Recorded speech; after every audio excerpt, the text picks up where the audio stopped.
Happy Wednesday, everyone. Well, not if you're Whoopi Goldberg, a.k.a. Karen Johnson. Yeah, who knew Whoopi was a Karen? I thought that was only for white people, like Toyota Priuses and skiing. Roll it, Francis. Good morning and welcome to The View. You all saw the news. Whoopi will be back here in 2 weeks. Okay?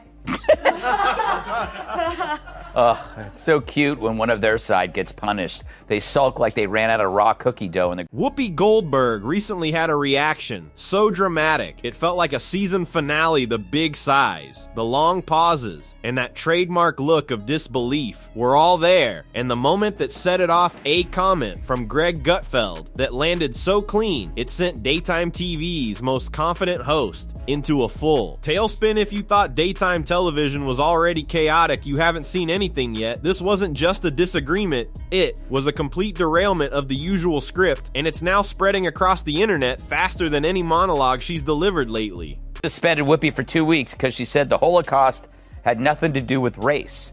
She said this on a show called The View, which makes everything about race. Except now. The Holocaust isn't about race. No, it's not about race. It's about a different race. But it's not about race. It's not about race. What is it about? Because it's about man's inhumanity to man. Yeah, that's heroically stupid. Whoopi's latest moment makes most TV debates look like quiet study hall. 1 second, she's lecturing from her chair on The View, and the next, she's visibly unraveling under real pushback. And the man behind the meltdown, Greg Gutfeld, the Fox News host, who wields sarcasm like a precision tool while Whoopi loves the moral high ground. Gutfeld specializes in tearing it apart. And when those two worlds collided, the result was nothing short of a daytime disaster. Otherwise known as Hell's DMV, Whoopi Goldberg asked how much different are the values of the Trump administration from the Taliban. We have a leader who has repeatedly demeaned women, wants to defund organizations that benefit women, calling on the media to shut up, specifically wants to give preferential treatment based. Let's be honest, this didn't come out of nowhere. Goldberg has been drifting toward this moment for a long time. The View, once sold as a place for lively debate, has slowly turned into an echo chamber where everyone agrees until someone doesn't. And right at the center of that storm is Whoopi, who often confuses volume with authority and treats her opinions like settled law. So when a voice finally shows up that refuses to play along, the reaction is exactly what you'd expect: pure outrage. Talk about groundbreaking to actually hear a celebrity say something mean about the Taliban. How dare they compare them to Trump? The Taliban should sue. Guess they ran out of Hitler analogies. So as they bash the president, I'm reminded how entertainers rarely express any rage over any strand of misogynist Islamism. If they did, we might take their rage toward Trump seriously. A reminder, the Taliban throw acid in girls' faces for going to school. Yeah, I guess that's like defunding Planned Parenthood.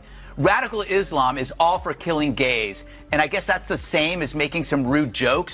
No, Trump's past rudeness is a product of a rude culture, one fed and fattened by a coarse entertainment industry. Then came the shock. Gutfeld, armed with satire and cold logic, finally fired back, and his response didn't just skim the surface, it cut straight to the core. Whoopi's reaction said everything that gasps the eye, rolls that unmistakable "how dare you stare it," was the classic response of someone who isn't used to being questioned by someone who doesn't fear the backlash.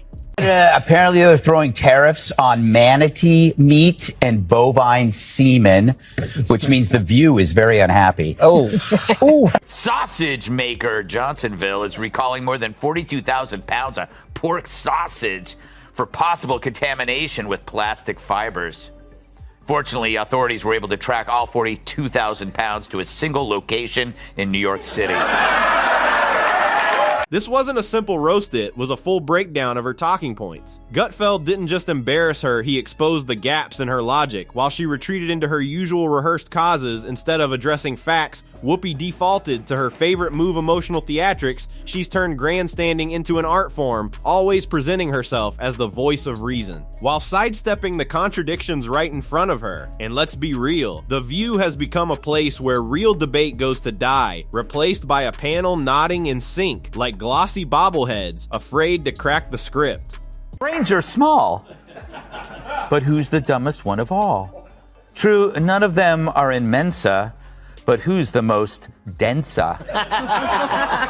Perhaps it's Sonny who mastered the art of making idiots look smart. Now, The View could ask a mirror who's the dumbest one of all, but there's no way that glass doesn't shatter.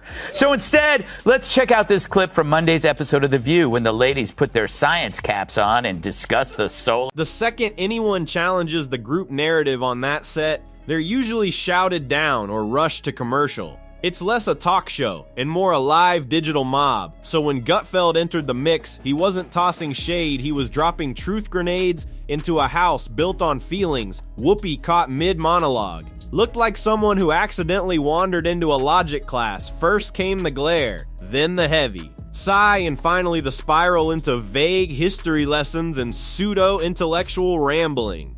The rapture is here. The rapture's here. And then also I learned that the cicadas are coming. Cicadas. Although I love for the first time in like 100 years. No. For the first time in many, many years. No, every 17 years this happens. Well, that's not what I read, but maybe, maybe you know better. All those things together would maybe lead one to believe that, either climate change exists or something is returning. Earthquakes are not at the mercy of climate change. It's underground. It happens, and the eclipse, they've known about the eclipse coming because eclipses happen, and they actually can say when these things are going to happen.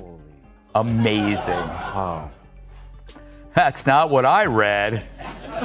The true sign of the apocalypse is someone that dumb has a law degree. Worse, if your name has the word sun in it, there's no excuse for not knowing how an eclipse works. But it's no surprise that Joy is the one who understands science. She's been on the science diet for years. The funny part, Gutfeld barely had to try. All he did was hold up a mirror. And Whoopi didn't like what she saw. That mirror showed a show fueled more by outrage than insight, where volume replaces depth. While she scrambled for a comeback, her co-host rushed in to shield her Joy Behar and Sunny Hostin. Tried turning a moment of accountability into an attack on all women everywhere, transforming criticism into a therapy session where feelings became the only evidence that mattered. Hostin's obsession with race gets thrown back in her face. Today's video comes to us from Sunny Hostin. Sounds like a town. We're in Sunny Hostin. She was on PBS's Finding Your Roots, a show dedicated to researching celebrity ancestry. For context, Sunny is a staunch supporter of reparations and has made a fortune spewing nonsense about white privilege and racial justice. Well, turns out she's not as oppressed as she claims she is. She's actually the descendant of... Here's the twist: the audience wasn't buying any of it. The internet exploded with memes, reaction clips, and sarcastic threads. This wasn't a fluke. It was just the latest episode in a long history of moments where Whoopi's confidence runs headfirst into real resistance, and every time she acts shocked. Watching the show now feels like attending a book club where nobody read the book, but everyone is delivering a keynote about the cover. He claims Biden's loose bowels should make voters throw in the towels. Goldberg's rational so weak she doesn't care if Biden can't speak. Yes, it's a magical land where little Debbies make big bellies and brain cells go to die. This week on The View, Whoopi doubled down on her support of Joe Biden's re-election. No surprise. But it was her peculiar poo-powered prose that piqued my potty predilection. Roll it! I don't care if he's pooped his pants. I don't care if he can't put a sentence. Meanwhile, Gutfeld walked away like he just finished a casual chat. No gloating, no victory lap. He didn't need one. He stuck with the deadliest weapon of all common sense. By the end, Whoopi looked deflated, her smugness replaced by the uneasy look of someone realizing her influence might be slipping. Of course, by the next episode, the self-reflection vanished, replaced by a fresh monologue about how anyone who disagrees with her must be a villain. Pants, and in fact, she'll stand right behind him. Not only does she have a terrible case of Trump derangement, she also has no sense of smell or a really weird fetish. And I'm not one to kink shame, to each his own. I guess you just got tired of Joy's crap.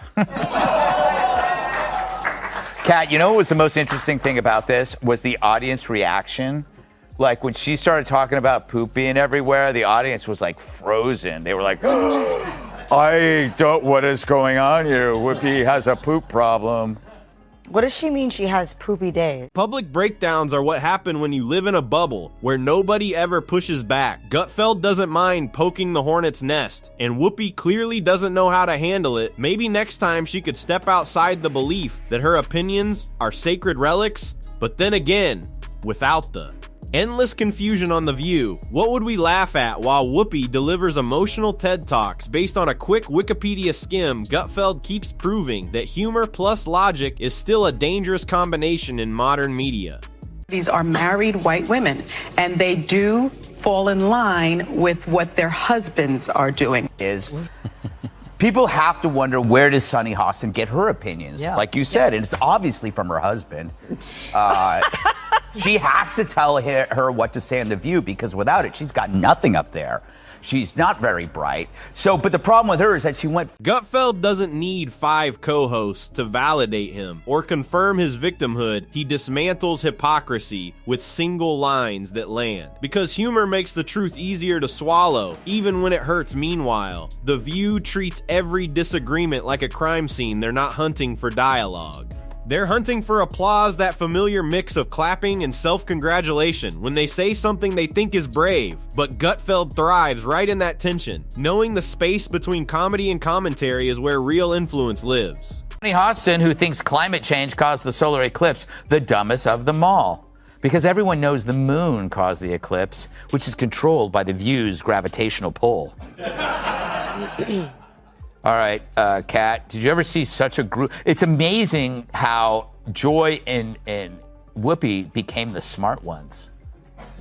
For me, the most shocking thing about the conversation was how truly boring. And in the end, the numbers tell the real story. While The View runs on feelings ratings paint a colder picture online, the reaction was a landslide for Gutfeld, who quietly walked away with the comedy crown, while Whoopi clutched her pearls. The empire of ego tried to recover with eye rolls and dramatic sighs, but the internet had already moved on. Without The View, we might never understand what happens when privilege and overconfidence get a daily time slot. Their accidental comedy isn't written by writers, it's created by pure, unfiltered hubris.